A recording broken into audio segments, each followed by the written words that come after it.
तर नाशिकच्या या कॉर्पोरेट जिहादचं प्रकरण मार्गी लागत नाही, तोच अमरावती जिल्ह्यातलं सेक्स स्कॅन्डल उजेडात आलं। भाजपच्या स्थानिक नेत्यांनी हा लव जिहाद असल्याचा आरोप केला आणि आज परतवाड्यामध्ये बंदही पाळण्यात आला। मात्र आता या प्रकरणाला नवं वळण लागलंय आणि हा लव जिहाद आहे का अशी शंका सत्ताधाऱ्यांकडूनच उपस्थित झाली आहे। नेमकं काय घडलंय बघूया हा स्पेशल रिपोर्ट। परतवाडा इथल्या अश्लील व्हिडिओ जिहादमध्ये एका मुलाला पोलिसांनी अटक केली। वयस्क महिला आहेत, मुली आहेत, हिंदू मुली आहेत, त्याच्यामुळे चीड निर्माण करणारी गोष्ट होती आणि त्याच्यावरती गुन्हा दाखल करू शकत नाही। तुम्ही त्याच्या वडिलाला उचलायला पाहिजे होतं। त्याच्या फिलहाल जो मामला है वो मुस्लिम से ही रिलेटेड है। ते महिला कोणाच्या बुरकेवाले नाही, आमची पोरी। बुरकेवाल्यांचा एकही व्हिडिओ तर 150 व्हिडिओ मध्ये नाही आहे।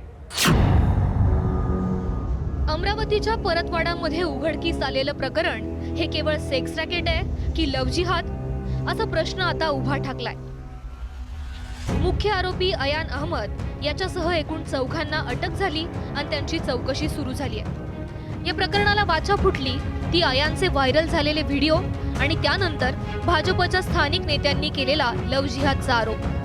या प्रकाराचा निषेध करत हिंदुत्ववादी संघटनांनी बुधवारी परतवाडा अचलपूर बंदची हाकही दिली होती।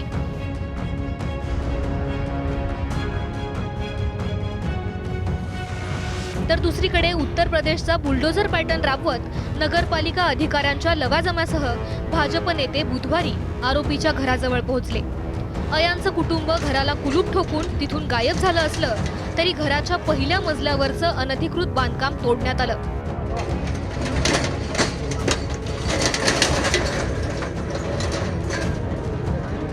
एकीकडे हा लव जिहादचा प्रकार असल्याचं गृहीत धरून आंदोलनं कारवाई सुरू असताना राज्य अल्पसंख्याक आयोगाचे अध्यक्ष प्यारे खान यांनी या प्रकरणाला ट्विस्ट दिला। अचलपूरमध्ये तक्रार केलेल्या सर्व महिला मुस्लिम असल्याचा त्यांचा दावा आहे।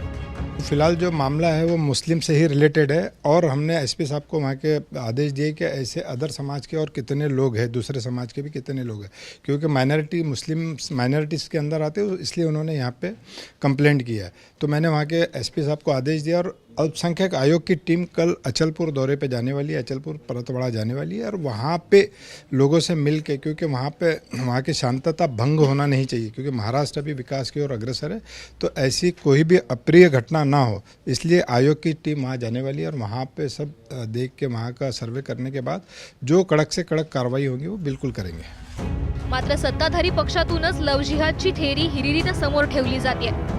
भाजप खासदार अनिल बोंडे यांच्या मते अयान एकटा नाही तर त्याच्या मागे एक संपूर्ण टोळी आहे। तर माजी खासदार नवनीत राणांनी आणखी एक पाऊल पुढे टाकत अचलपूरच्या पीडितांमध्ये एकही मुस्लिम महिला नसल्याचा दावा करून टाकलाय। जे काही आतापर्यंत सापडलं, 4 लोकांना अटक झाली, ते एक हिमनगाचं टोक आहे। कारण हा पोरगा पहिला नाही आहे, या पोरालाही कोणीतरी करायला शिकवलं आणि या पोराजवळ एवढ्या गाड्या, जेवढा पैसा त्या मुलींवर उधळण्याकरता, हॉटेलमध्ये जाण्याकरता, जीव घालण्याकरता, गिफ्ट देण्याकरता, सेंट लावण्याकरता, कोचिंग क्लासेसमध्ये फी भरण्याकरता एवढा पैसा आला कुठून? 150 पेक्षा जास्त व्हिडिओ व्हिज्युअल एक मुलांनी आमची मुलींसोबत अत्याचार करून त्याचे व्हिज्युअल काढले। महिला कोणाची आहे? आमच्या। लव जिहाद हे करतात, हे त्यांना जबरन कमला वाचायला लावतात, हेच त्यांना नमाज करायला लावतात, हेच त्यांना बुरका घालायला लावते। आमचे मुली आहे त्यांना, त्यांचे मुली एकही त्याच्यामध्ये दिसणार नाही। एबीपी माझा, उघडा डोळे बघा नीट।